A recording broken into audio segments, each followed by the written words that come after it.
Welcome to session 4.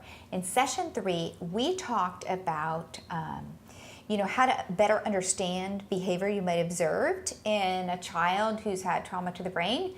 And in this session, we're going to go back and talk about that developmental quadrant that we talked about in session 2. And that was, what 4 areas of the quadrant are there? So physical, emotional, social, and intellectual. And we're going to cover physical and intellectual in this session.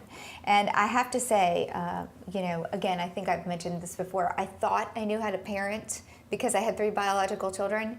And the wonderful thing about adopting or fostering is it really expands your knowledge base and understanding different types of children. So talk to me a little bit about why that traditional parenting that I was so familiar with does not work with an adopted or foster child. Well, bonding is a biological-based process. And it happens when we're doing this and when we're not exposing that baby to all the stressors. And we don't have that with a foster or an adopted child. And so what we have to understand is that kiddo doesn't have a secure base that I am not going to harm them. Right. Because remember, they're wired for fear and mistrust. Right. And so traditional parenting isn't going to work because there isn't that foundation that I know that you so deeply love me, you would never do anything to harm me. Right. And I certainly experienced that in my first year or 2 with Grant. The things that made sense to me as a mom and I had been validated in my parenting did not work. And one of those was consequences for misbehavior. So obviously, when you adopt a 9-year-old boy, you're going to have situations where they're not behaving and you kick back to what you know works and you've read works and it doesn't work. Why is that? Well, let's think about it. Remember the parts of the brain that we talked about. Yep. And when we're in survival mode, the chemical levels are so high we can't access that frontal precortex. So let's think about it seriously. So let's say we use spanking, which we know we can't do with foster children, but it's just an easy example to use. What does spanking rely on? Pain. Cause and effect. Yeah. Ouch, that hurts. Yeah. I don't want to do it again. Yeah. But our kid is not accessing that part of the brain. So all it's doing is saying, it's confirming, you're hurting me. You're out to get me. You don't love me. So it just brings up that, let's use timeout. Oh yeah, so I have an example for that one. Okay, so timeout. What does timeout rely on? Cause and effect. Yeah. I don't want to be away from the family, so I'm not going to do the behavior. Kiddo's not doing that. So what is timeout saying to them? We don't want you. We only like you when you behave. You are rejected. Yeah. And I don't know what it was saying to Grant, but I'll tell you, even at imom.com, we have this printable called Think About It. And I actually developed it because I used it with my children. Whenever they did something wrong, rather than in the heat of the situation trying to discuss it in front of the other children, I would send them to the room with this sheet of paper and they had to fill out, think about it. Why did I do what I do? What would have been a better response? What should I do next time? And even at the end, what should be my consequence? Like I'd make them think of their own consequence. And of course you can only use this with a child who can write. So I wouldn't do that with Grant. He couldn't write yet, but I would literally put him in timeout and I'd say, okay, diffuse, lots of kids, stuff going on. Grant, you've got to go to your room. I want you to think about this. I will be back and we'll discuss it. And I would go back and I'd say, okay, have you thought about it, Grant? And what would you say? Most of the time it was no. I'd just sit there and stare blankly at the wall.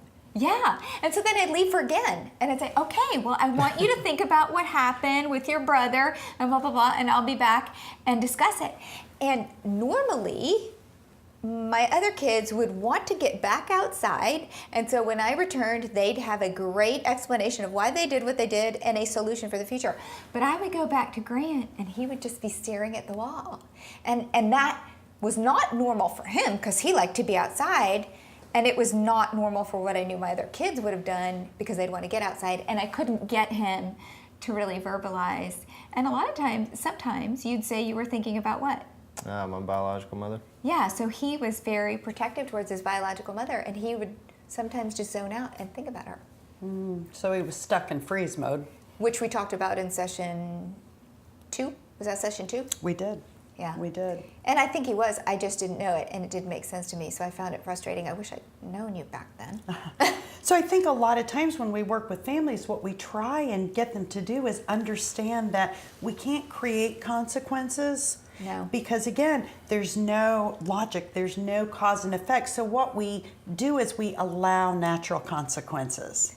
Okay. So I was working with the kiddo and he threw the skateboard at the wall, and when he did that, Mom took away his iPod, and Mom said, you know, should I keep his iPod? And I said, well, what does the iPod have to do with him throwing The a skateboard. skateboard?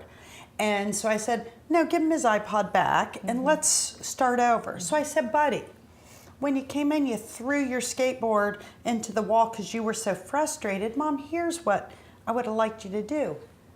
Buddy, that's not safe. So how about handing me the skateboard? And I'm going to hang on to the skateboard till we can talk about how to use it safely. You let me know when you're ready. And then I said, and you know what, buddy? On Saturday, before you do anything, I want you to wake up. Mom's going to drive you to Home Depot. We're going to buy some paint, and you're going to paint over that big scrape that you put on the wall. That is not a out to get me, totally not related, I can't figure it out. It's a, oh, okay. And what I love about that is it puts the burden on the child to then show you when they're ready for the skateboard to be back.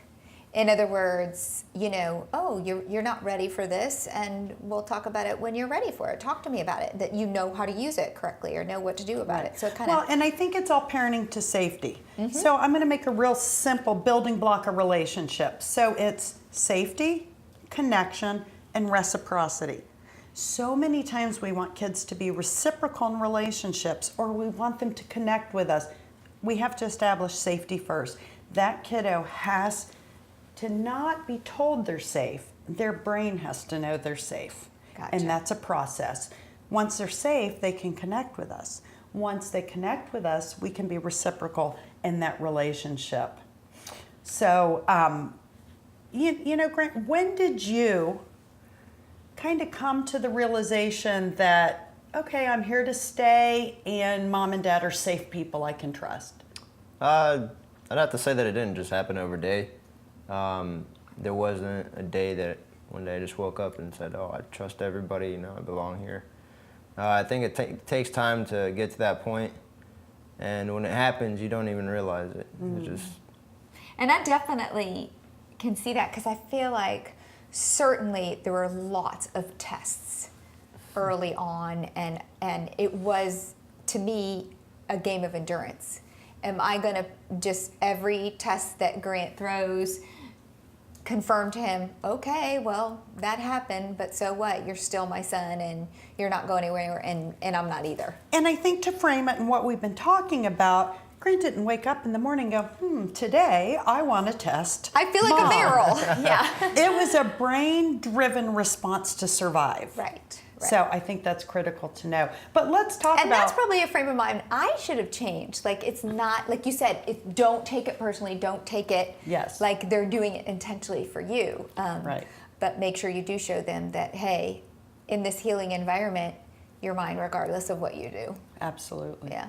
So let's look at some physical and intellectual interventions just real quick. Yes. You know, that excess cortisol that we talked about, Yeah. as well as some of the other neurochemicals, can really impact the pancreas. So making sure that these kiddos have high protein snacks every 2 hours can really help. I didn't do that, sorry. Because they I wish have I'd a known lot this. of hypoglycemic type functions because the pancreas has been affected. Also, these children are known to be chronically dehydrated. We don't know what it is about trauma, or I don't because I'm not a scientist, but they're chronically dehydrated. So we want to pump water. High protein, pump water. Third thing, best way to get rid of excess cortisol is up and down movement. I have a 7-foot trampoline in my family room. People come in our wow. house and they go, what is You must that? have high ceilings. Well, I have trauma children and I have trauma grandchildren. And so we live in Florida and it's hot. No one can say it's too hot to go jump outside. It's right there in my living room in the air conditioning. So another physical intervention is just touch. Touch helps regulate. So a lot of times before I ask one of my children to do something, I will just touch them. Nice. Because it keeps them regulated. So touch, eye contact. You know what's really cool about eye contact? The sight of vision for a newborn is from the crook of mom's arms to her eyes. Well, what's really cool is that newborn gets a burst of serotonin, which is a happy chemical when baby makes eye contact with mom. You know, it's even cooler. Mom gets a burst of serotonin. Yeah. So that eye contact is critical. Well, we can't always do this when kiddos are bigger, but we can do fun things to encourage eye contact. I have families do staring contests because we'll still get that burst of serotonin. Intellectual, some of the activities that we just have to think about are we want to connect the two sides of the brain. And there's so much I could say, and hopefully we'll do it in follow-ups, but simple things. Crossing your hands, interlacing your fingers, and pulling up. That is making both sides of the brain communicate. So do you just And make the it can child be do that every calming. day? Yes, sometimes we just do this I missed and that we one, just sorry. sit and breathe because I don't it think I ever had a can problem with that. it can calm and get my brain going. Laying on tummies to watch TV because there are nerves in the tummy area that develops with babies and helps with that development process. And a lot of times, because of neglect or trauma, our babies didn't get that. And so if they lay on their bellies to watch TV, or it's stimulating those nerves and allowing development to happen. Sometimes I will do crawling contests with little kids because, again, what am I doing? That's a developmental stage. You'll hear all the doctors say, make sure they crawl before they walk. Critical to how we think intellectually. And so I'm not going to ask a 9-year-old to crawl, but I can have 9-year-old crawling races, and then it's fun. And it helps develop those things. And finally, in that area for intellectual development, ask questions, don't tell kids everything. Get them thinking. Well, how can I keep you safe if I say yes to that request? Get kids engaged. What would you do if you were the mom? And some of those questions help them begin to think. Well, that is all for this session. In the next session, we're going to talk about the next part of the quadrant, which is the emotional social interventions that you might need to know.